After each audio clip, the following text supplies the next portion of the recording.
right, guys, how's it going? So we're going to look at the newest assignment for TinkerCAD called the My Own Space assignment. And we can find that in modules and scroll down. Right now it's 1.6. I'm not sure if it will be in the future, but right now it is. And so let's click on Final TinkerCAD My Own Space. And we've got two links here. One of these links takes us to the My Own Space template. Here it is. And I'm the creator of this, so mine just says Tinker this. Your blue button will say copy and tinker. And when you click that, it'll make a copy of it for you so that you get your own copy of the template to start working in. Okay. And then we've got a second link here, and I'll open that up so I can talk about it in a minute. All right. So this template, let me hit the home button so we can look at it from the front. This template it's pretty simple right now. It's just two walls and a floor. And the concept here is that you guys are allowed to create your own space. It can be whatever you want, okay? So do you want to make like a greenhouse, a garden? Do you want to make an indoor pool? Do you want to make a garage with some cars in it? Do you want to make like your own superhero hideout or something like that? Do you want to make your dream bedroom or your dream living room? Do you want to make a giant walk-in closet with all the clothing you could ever want?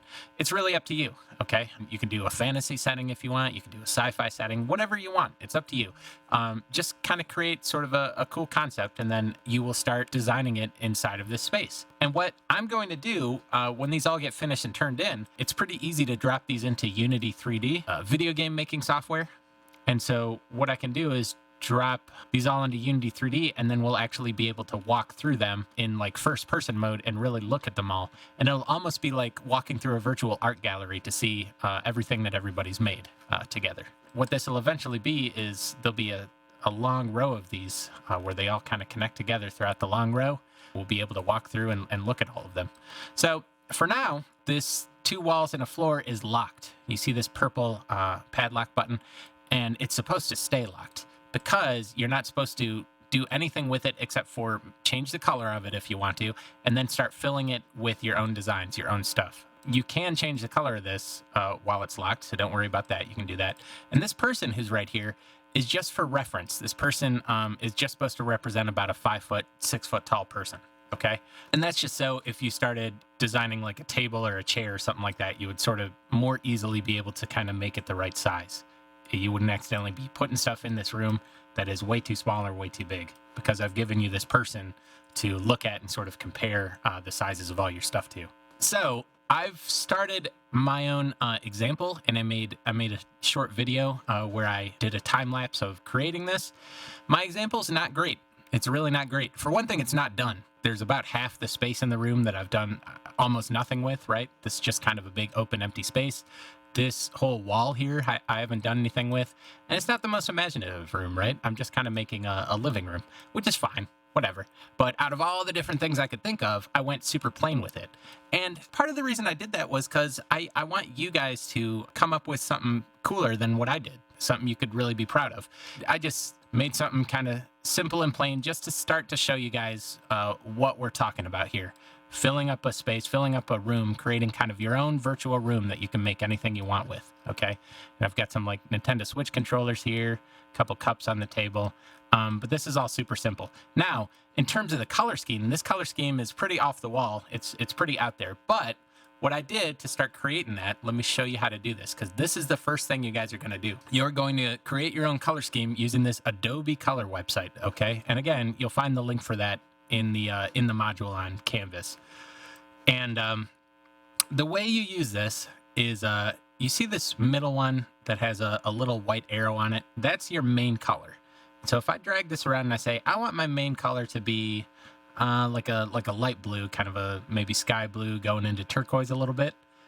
Now I can start to grab these other dots on the wheel, and notice that this one is staying put. The one with the little white arrow is staying put. It's staying where we put it. And the rest of these are kind of moving around it to start to sort of create a color wheel around it.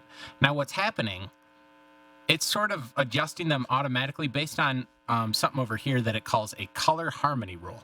And so if I choose a different color harmony rule, it totally changes the way that it creates our color scheme, okay? Again, if I choose a different color harmony rule here, it totally changes the way that it makes our color scheme. And, you know, there are things you can adjust on here, but it's using one of these. So if you don't want Adobe's help at all, and again, I would recommend that you maybe start off by doing this because it does make it a little bit easier. It's pretty easy to find kind of cool color combinations by using this analogous thing. And you can make them brighter or darker by pulling them toward the center or farther away from the center. So it's fun to play around with, and it's not very hard to use. Oh, that's a nice one. Double split complementary. I like that a lot. So if you really want to do your own thing and you don't want it to apply any kind of color rule at all, you can choose custom right here, and then you can move these to wherever you want. When you're done creating your custom colors, you hit save right here. And just like on all of our websites, we just hit the Google button, okay, to sign in. And you have to tell it it's a personal account. And now when this comes back, you got to give it a name and hit save again, okay? So it's not actually saved yet, so let's go ahead and save it. I named it, I hit save, and there we go. We've got our color scheme saved. And I can hit view to view all the color schemes in my library if I want to. When you've got your color scheme saved, you know you like it, you want to keep it, you can always go back to find them in your library, by the way. But here's how you get them into TinkerCAD. So let's say I wanted to color my walls this green color. Okay, this E green color. You might want to start with a more neutral color than that for your walls. Let's pretend I really want to make my walls and floor that green color. So here's what I do. I've got these codes underneath it, these codes that start with a hashtag here. I can just double click on one, right click and copy it. And then I bring it back into the template, click the color, and you can go to custom right here. And there's a whole color picker wheel here too. But here's where I put in that code. So I had copied it right here, copy, and I can paste it right here, paste, and there we go. As soon as I hit enter or click away, it'll change to the color. Okay, there's that green. Let's try it with this pink instead, sort of see how that looks in TinkerCAD. And it's that easy to go around and start applying colors from Adobe Color here into TinkerCAD here. Okay, it's that easy. You just copy the code that you'll find underneath the swatches here of color, and then you can put them over here. And you can adjust your colors down here manually, right? We can turn the brightness down on these for one thing, okay? Or we can turn it up. So there's a lot we can do with this. It's a very useful application. All right, let's move on. So that's your My Own Space template. You are allowed to use anything that you find in here, okay? But, so you can use, for instance, this OMSI Hangout Space furniture, okay? In fact, in my example, I use this couch, but just know something about that. So any of this that you choose to use, like this couch, whoops, first things first, let's put a work plane on top of this floor, or else the feet of the couch would have been sticking through the floor, and we don't want that. So we put a work plane on top, and now we bring this out. So this couch, though, you can't ungroup it, right? The ungroup button is grayed out, meaning this is all one piece. And so whenever you change it to a new color, it's all going to turn one solid color. And the same goes for all of this stuff. So you're kind of stuck a little bit with the colors. And they also, you see how it says scaling locked? Again, scaling is our word for changing the size and shape of something. So you can't grab these dots here and change the size of any of these at all. It just won't let you. And you can change the color, but when you do, it'll change to just one color, right? So these things are limited. They're not especially useful. I mean, you can use them for some stuff, of course, but you don't want to totally rely on these. And furthermore, beyond that, I do expect you guys to be making some of your own stuff from scratch. Like if we look at my example again, my table's made from scratch. That was very simple. It's just a box with rounded off edges, right? I turned up this radius thing, I flattened it down, and made it the top of my table. And then it's got cylinders for legs, right? I just shrunk my cylinder way down by holding down shift, and then I made them long, okay, to turn them into legs. And then I took colors from Adobe and colored them all.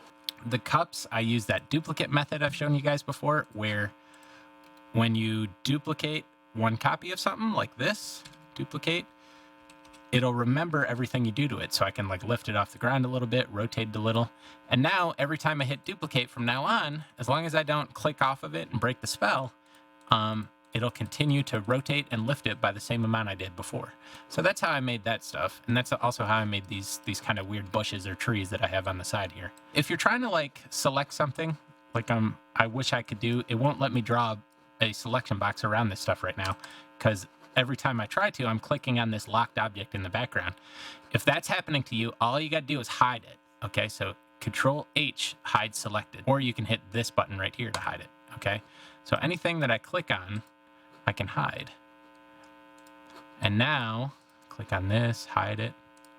And now I can draw my selection box around this stuff and get rid of it. And then when I want to see the stuff I hit again, I hit the show all button. And it'll all show back up.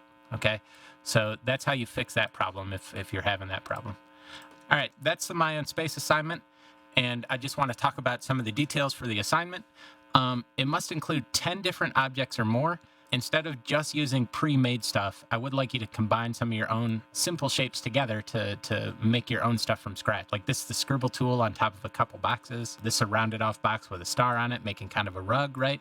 It's not that hard to make your own stuff from scratch to fill your room with, so I do want you to do some of that.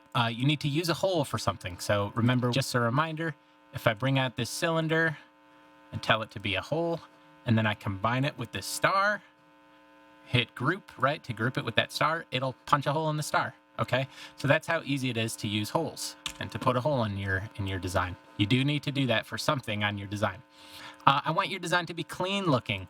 You know, say this sectional couch, for instance. I made sure to use the align tool on this to line this all up perfectly so the couch really lines up nicely in the back and it's not all sloppy, okay? I used the align tool for the rug to make sure that the star is right in the middle of the rug. I expect you to be using the align tool and using work planes. For instance, I put a work plane on this wall when it was time to create this artwork because I wanted to make sure that I wasn't accidentally letting my artwork like float off the side of the wall or anything like that. So I expect you to be using work planes, and I expect you to be using the align tool to make sure that you're doing nice, clean design that doesn't have any errors or messiness to it.